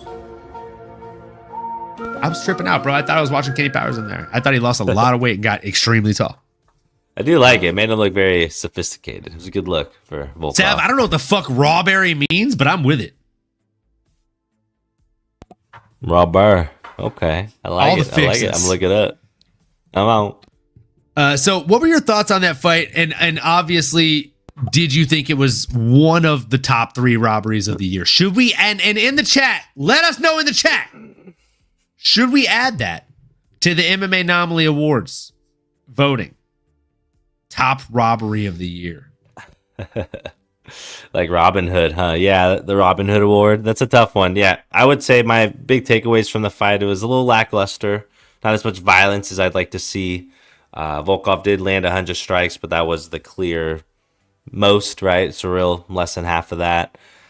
Apparently he broke his foot. I think maybe that explains, even though he was bouncing around still, but just maybe not as fluid, not throwing as many leg strikes as maybe he normally would have had he not have suffered some sort of toe injury or break another toe or something. But like I kind of hinted at earlier, Dana White did mention to Volkov right after the fight, hey, I felt like you won. Hey, you got robbed, buddy. Like, sorry about that. Which I don't know what that's worth, but they're one spot apart in the rankings, so hopefully Dana kind of does his little reading in between the lines and maybe you don't deduct Volkov too much. Actually, are they still 2 and 3? Let me double check. I feel like I said that and I didn't even cross-reference. Yeah, well, so with that in mind, just sit pretty. Sit pretty, see what happens at the top. But those are my big takeaways is that, I mean, I thought Volkov did just enough. Sucks Volkov has another loss on his stats. According to Sav, a paycheck doesn't fit that BS. Couldn't agree more. And there's not a lot of, you can't really do much. Your record can't say asterisk. Dana White said I won. Dana White's not in there judging. But, yeah, hopefully, maybe, yeah, I don't know. I'm hoping he gets something financially. He's got to go to the commission to appeal this. And I think that, was it David Letterby that was in there? I believe that was the one that did the terrible fucking scoring. I mean... At least he was consistent. Jeez. I mean, he's consistently fucking bad, bro. Like most people that are bad at their job get fired. Leatherby's driving a fucking Ferrari home because he's getting paid out for this shit. Gotta be. I mean, this is just bad stuff, man. It's a bad look. This is supposed to be the number one most respectable mixed martial arts promotion in the world right now, and they can't even get a fucking judge's scorecard right, folks. We got to hire the right people for these. This is the last pay-per-view of the year. This is going to be the last thing on people's minds. This is very much, more than anything, a sport of what have you done for me lately versus what have you done for me. And if the judges can't get it right lately, that's what people are going to remember. So we got to get it right, folks. We got to get it right here. And it doesn't matter if we get it right 9 out of 10 times. If we are the number one respected promotion, we got to get it right 10 out of 10 times here. And this is exactly why we need 5 to 7 people on the judging staff. Because if we had that, Leatherby couldn't fuck it up. It just wouldn't be a situation. Lane said, I'm salty as fuck. I can't talk about it yet. You and me both, brother. It was bad. I bet on fucking Ciryl Gane. And I still don't want to talk about it. I don't want to talk about it. So with that being said, folks, look, man, it's tough. It's fucking tough. I don't even want to talk about what's next. We're not going to do that. We're not going to say what's next for Volkov or Ciryl Gane. I think what's next for Ciryl Gane is a legitimate grappling class and even more so just the defensive striking. And what's next for Alexander Volkov should probably be a trip to the courtroom to go through that rebuttal. You know what I'm saying? And we go to the chat here. Sav said, I bet on Volkov. Tough. Drew said, do I get an acceptance speech on the next show for winning the MMA Fantasy League? You do. Hey, let's go. You just got to record it. You just got to record it. You know what I'm saying? Look, and we're going to do this again for H1 and H2. H1 winner is going to get a speech. H2 winner is going to get a speech next year. So gun for it, folks. You'll definitely have a segment on the show, especially for that award segment. So Drew, record it up. All that I ask is that you don't do the air jerk that Nano just did, and that you do it in landscape instead of portrait. You know what I'm saying? I did notice that. I was like, oh no. Bro. Like, it was bad. As Sav said, pain. That was painful. Oh no. So no. I mean, she's throwing out winner of Spivak versus Almeida for Volkov, Gane versus Curto Blades. I mean, I'm happy with it. Yeah, let's not go there. We move into the next fight. We have the co-main event of the evening, folks, aka the people's main event of the evening. We had Shavkat Rakhmonov coming in against Ian Machado Garry, a classic game, right? Of someone's has to go. And can we just talk about the fact that Khabib Nurmagomedov went 29-0 in mixed martial arts? Shavkat went 19-0 and it looked tough, right? You know, so here's the thing. The O that had to go was Ian Machado Garry. Nano, let's hear your breakdown on this one, brother. I'm gonna let you take the lead. I appreciate it, brother. I appreciate it. And for Lane asking in the comments, I am on Mountain Time, so it's 10:30 p.m. I start my day like 4:30. I've had a big week, some interviews and whatnot, and work and stuff. And these lights are bright, baby. And my contacts are a little dry. I did put some drops in, but you know, don't mind the eyes. They get a little chinky here. Just get so excited, man. Just so excited. But no, this we was just got canceled. I said cheesy. No, but I'm so excited about this. Was a really, really fun fight, man. This was, to me, the main attraction. Obviously, excited to see Alexandra Pantoja. Me and Drewski got to meet him, but I was so excited to see whose O was going to go, right? I mean, the big narrative going into it. It was back and forth, man. I mean, they lived up to the bill. It lived up to the hype. We got 5 rounds, 25 minutes of this action. It was back, forth, nail biter. Ian Machado Garry, man. I mean, honestly, that's my big takeaway. That dude earned a lot of respect in my book. Didn't get the W. It's unfortunate. You know, you don't win them all. But like you said, he didn't shy away from the challenge. He made Shavkat look human. He had some moments. He was so damn close to choking him out. Not that I necessarily know. I haven't been in that position. But at that stage of the fight, I thought that can really happen. Like that, it looks deep. You know, it's a little bit longer, but Shavkat is built a little different, man. But he's not perfect, right? I mean, he's not a perfect fighter. And Bilal or Kamaru or some of these guys, I mean, I think they will give Shavkat some issues. It's going to be competitive. A little bit more competitive than I thought going into the fight. Because like Ian said, everyone thought Shavkat's the boogeyman, this and that. But everyone's just human. And I do think Ian Machado Gary is getting that much better. Like, as the days go on, he's with Chute Box, all those boys in Brazil, Charles Oliveira, Jama. Maybe he's gravitated towards the blonde hair, has a fellow blondie, Ian Machado Gary. Maybe he likes that. But, man, over the next couple of years, I think the future will arrive, man. I think the future will be here. But he needs another year or two. And this was a big, big learning lesson for him. But now, and I don't know what's next, right? I guess that's kind of the other one. I mean, he wants Colby. Maybe if Colby goes out there and beats Joaquin Buckley, maybe you make that fight. And then for, Shavkat, I think it's got to be Bilal, right? I mean, that's the obvious one once he's healthy. Got the face off in the ring. So, curious to hear your thoughts. What's next for these guys? And did Ian win you over? I don't know if you're already a fan of his, but did he live up to the hype? So I will say that, man, Ian definitely won me over a little bit. Ian's still maturing, is what Lane said. And, dude, I mean, so sorry for the L, Ian. Shavkat decision. He also said Shav decision hit real nice. If you bet Shavkat decision, you are a fucking messiah, my friend. Because the man has only finished his fights. But if you stick around for the next couple minutes, I'm going to tell you why I'm also a little bit of a messiah myself when it comes to the NFL, baby. Woo! About to make a name for myself out here. I made back basically all the units I lost in MMA this week in NFL. Twofold. Let's go. Les éléments brûlés, mon ami. Mon ami. We'll go through it, baby. We'll go through it. So look, I've been a Gary hater, as we say. All right, I'm not a big Gary fan, but I earned a lot of respect for him. Okay, more so when he almost submitted Shavkat Rakhmonov. Now, Nano, you mentioned, dude, Lane, you actually hit the Shav decision bet. I love that for you. That's nice, fucking dude. money. I know that was plus odds. What were the odds on that, if you don't mind me asking?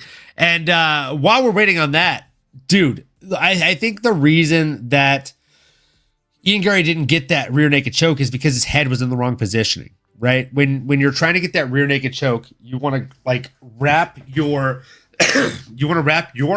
bicep around their neck. You want to put your palm or hand around the back of their head. You want to grip your opposing bicep, and you'll be able to pull that in, right? So he did everything correct there. Hand motions were correct. But what he did wrong was head positioning. So you want to have your head on the side so that way you can pull their head up in between. And then you really get that fucking vice grip on their neck. It turns into almost a blood choke and you can hear the voice change, even just squeezing, right? So what he did wrong in Ian Garry was he put his head above. And I say this as a guy who sucks dick at grappling, but I understand it watching it. I only suck dick at grappling because like when I'm doing it, I'm drowning, bro. Like I hate that shit. But when we're striking, like I'll flow with you. I'll have a lot of fun, and I might catch you a couple times. But I understand grappling on a pretty high level realm here. So his head was in the wrong position. He wanted to get it on a side position so that way he can really crank that choke in. And because his head was up and he's leaning it back, almost in the same exact way, ironically, that he does when he gets popped. I've said this in previous episodes that when Ian Garry gets hit, he does this thing where instead of tucking his head, like I said, Aljo does when he moves his head back and uses footwork, he throws his head up, which leaves himself exposed for hits. When you do that in submissions, a lot of times you're losing leverage by keeping your head up, right? You're not able to squeeze this tight. You're not able to get the right leverage on the neck. And that's why I truly think he was not able to get that finish on that rear naked choke. But good on him for even getting to the steps that he got to. I'm not opposed to giving respect where it's due. And I think Ian Machado earned more fans in that loss than he did in his last 3 wins. So good on him.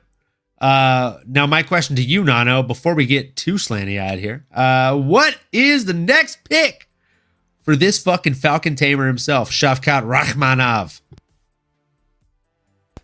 Gotta be Bilal, right? He's got to have the champ status. Was this not the Gotta eliminator? be Bully Bilal. I just wanted to make sure you're not too fucking wasty pants over there, brother. Let's go. It's pride time. It's give me the belt time, baby. Let's fucking go. Baby. It's such a fun motion. Come on, give me, baby. I like it. I thought about going and grabbing the belt from back there. You know what I'm saying? Give me the belt.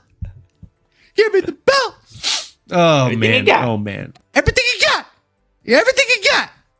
You know what I'm saying? And at the end of the day, you just got to give it everything you got. Let's go. You know the vibes. All day, baby. All day. I see you over there sipping on that scotch, so I'm going to pour one up for this last fight because I definitely bet on the opposing force. And with that being said, folks, I'm going to let Bruce cue it up better than I ever could. It's time! That's right, times. It is, folks. That's right, times. It is, folks. That's right, folks. It is time for the main event. I got too excited there. Cat got out of the bag a little bit. We had Kai Asakura coming in against Alexandra Pantoja in the flyweight main event of the evening. Unfortunately, this fight went exactly as I thought it would go, but also not at all as I thought it would go. Kai Asakura proved to be very dangerous with the strikes, and as a result, Alexandra Pantoja just wrapped him up like a goddamn anaconda in there, and that unfortunately was all that she fucking wrote. The way that Alexandra, the Cannibal Pantoja, went out there and wrapped up Kai Asakura was just something to behold. And you got to put some respect on his name. And by you, got to put some respect on his name, I mean me. I got to put some respect on his name. The rear naked choke was the MVP of the night. Okay. Two of arguably the biggest wins, rear naked chokes. So here we are. Sav said, I'm so happy Pantoja put this kid in his place. Can you tell us what you mean by that? Because I actually liked the kid. I thought he was adorbs. The little like staring through the glass at the fucking media day. I thought it was cute. He was a little cocky. Wonka, Charlie and the Chocolate Factory situation. Yeah, he's definitely a little cocky, which I could appreciate. I think I like it. Yeah, you have to. He's got gusto. You always say he's got moxie, so I don't want to steal your line. I like it though, gusto, some aura. He's got you know what I'm saying? He got that aura. That Riz. I can't do it. I can't. He's a I Rizzler. can't say Riz or aura. I can't do it. He's king. That's something that gets me. He's king. He's not a short king though. That's for goddamn sure. Do you see how big that guy looked?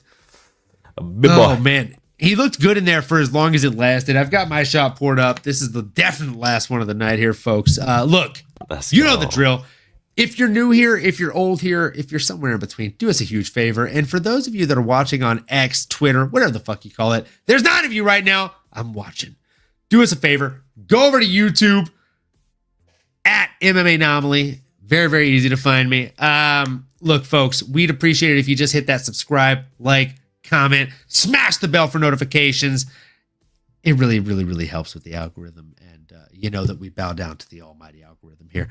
And more than that, we bow down to you guys because we really appreciate each and every one of you, because just like the shot glass shows, this Coliseum, you are each and every one of you warriors in the Coliseum that is this fucking podcast. We appreciate each and every one of you. Thank you. As we get on with the main event, cheers to you. Salute.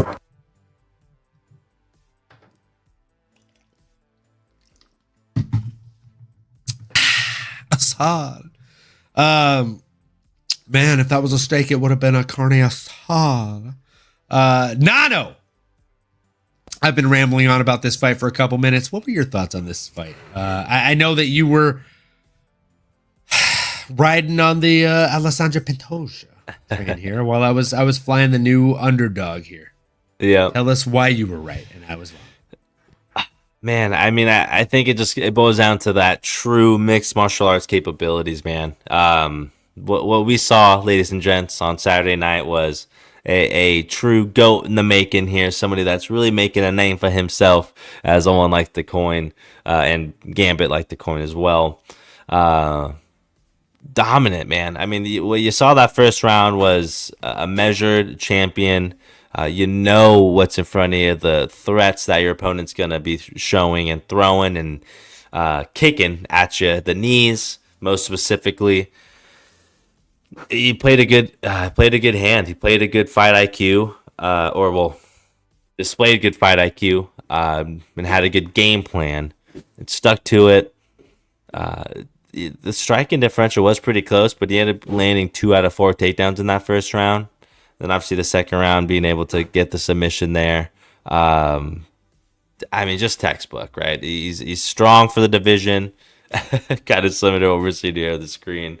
But Kyle Sakura, man, I mean, he unfortunately didn't really get to see a lot. I think what we should do is, and shouldn't always do this, whole champion from another division coming in and, you know, without fighting anyone in the UFC, going straight to a title shot. I mean, I think kind of ixnayed Chandler for doing that. It's like, you know, I don't know. I don't think that does those fighters any justice. Like, at least get a win or two, build up a couple highlights, and then you could maybe jump the line once you're in the top 7 or 5 or something. Kind of a different topic there that, you know, getting sidetracked on. But overall, fun card, fun fight. Kaya Sakura, man, I'd love to see him get back in there as soon as possible. He's still ranked in the 14th spot. Like we were saying earlier, maybe Joshua Van or Charles Johnson, we would see some fantastic striking with either of those two dance partners. And then with the champ, he called out Mighty Mouse, man. I don't know. I feel like a part of me, just like that competitor in you, it's like, man. And it kind of sucks because I just wish Pantoja would have had a couple more title defenses that might have got Demetrius back, but I don't know if Mighty Mouse is going to want to come back or not. So as much as I want to see that, I don't think it's likely.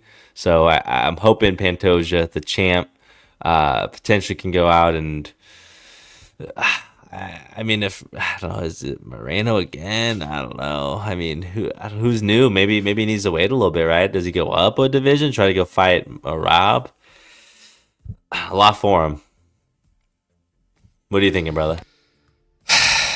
Definitely a lot for him. I mean, for Alexandra Pantoja, there's not really a whole lot of options, right? Because he's pretty much cleaned out the entirety of the fucking division, right? And that makes it tough to try and find somebody for him. I mean, he could fight Kai France again, but does he need to?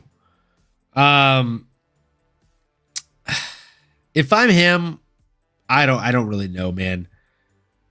Maybe you fight Alex Perez again. Maybe you fight Asu Almabayev, or maybe you just hold off and wait and see what Tatsuro Taira does in his next fight. If Tatsuro Taira comes up and gets, you know, his due diligence and gets another win here, maybe he's right in there again in that title picture. But we gotta shout out Lane for hitting a Hooper round 1 sub, Shavkat decision, plus 800. Sheesh. Love that. Like, are you fucking kidding me? That's ballsy. That's some stuff, bro. It's nasty. It's nasty. I hit Hooper round 1 finish, Sterling plus 1.5 takedowns, and Randy Brown significant strikes plus for 8.4 times my money on underdogs. Shout out Underdog Sportsbooks, folks. Thank God I did that because I lost everything on DraftKings Sportsbooks. But I would be remiss if I didn't mention the fact that I did actually hit my NFL bet, right? And this is what we talked about. If you stick around to the end, you get this random shit. So I threw a 7-leg parlay in. You guys are going to love this. You're going to think maybe I got the NFL script while I was visiting family out in Louisiana. You know what I'm saying? You hear me? So we had Pittsburgh Steelers. All money line, by the way, folks. Pittsburgh Steelers, Tampa Bay Buccaneers, Miami Dolphins, Minnesota Vikings, New Orleans Saints, you hear me? San Francisco 49ers, bang, bang, and the Kansas City Chiefs, you hear me? Plus 1,106. We had to throw 2 units on it. Oh, yeah. Oh, nice. We had to throw 2 units on it, and that brought us up. Wait for it.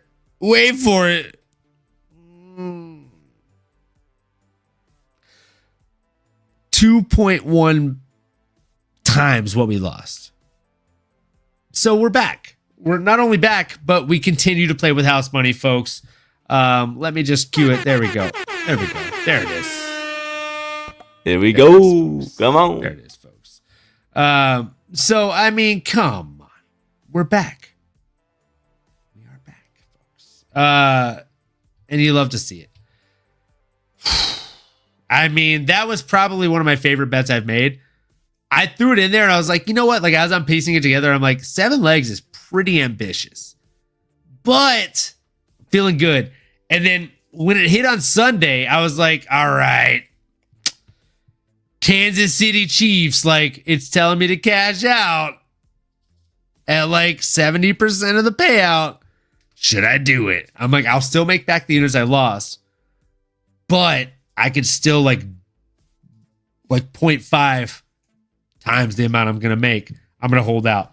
And then when Kansas City made that fucking field goal, I was at a roulette table also cashing out. So, I mean, it was a good time. It was a good time Monday night. I'll tell you that. I love that story. Come on, baby. Come on. It was a good time Monday night. I literally looked up and I was like, did they just hit the field goal? And I looked at the dealer and I'm like, I'm going to go ahead and cash out right now. That's my cue. You know what I'm saying? Never cash on the Chiefs. Bro, I literally was like, okay, it's the Chiefs versus who? There's no way they lose this. There's just no way. Sheesh. So, I mean, I had to stay all in on it. I mean, I just had to stay all in, folks. I mean, I was very, very happy that it cashed because it could have went another way. But here we are, and we're living to see another day. Folks, this next fight card is promising to be an absolute fucking banger. We got Colby Covington versus Joaquin Buckley in the co-main event of the evening. We got Cub Swanson versus Billy the Squid Quarantillo because he throws so many strikes. It looks like he got 8 limbs out there. You know what it is. And then we got Manel Kape coming in against Bruno Silva in the flyweight division. Before that, I mean, I could run through all these fights right fucking now, but I got to save it for tomorrow, folks. Make sure you tune in. Same time, same place. If you're not already subscribed, commented, liked, subscribed, hit the bell for notifications, please. That's the most important part. Hit that bell. Because again, folks, it really, really helps to notify you when we're going to be live, and also with the almighty algorithm, which we bow to every single day, folks. Manel Kape, let's go. Kick him in the head podcast. Folks, shout out to the new guy in the chat here. Kick him in the head. Woo! Kick him in the head podcast. New to the chat, but definitely not new to the game. We know you've been kicking him in the head for days, brother. We'd love to see you here. Make sure you subscribe. We'll be live tomorrow at 8 p.m. PST to break down these fights coming up for the last fight night of the year. Can't wait to hear your picks. Can't wait to hear Lane's picks because we know Lane was popping on them fucking cash-ins last week. And above all else, the one thing we like to say is keep on going and keep on growing, folks. You've been listening to the MMAnomaly Show. No filter. As you may have been able to tell, we dig the MMA, and our passion is to dive deep into the upcoming fights, give you our expert breakdowns, and help you make sense of all the chaos that is the fight game. We hope you've enjoyed the show. If you did, make sure to like, rate, and review. We'll be back soon, but in the meantime, make sure to find us on YouTube, Twitter, Instagram, and Twitch at MMAnomaly. Be cool, and we'll see you next time.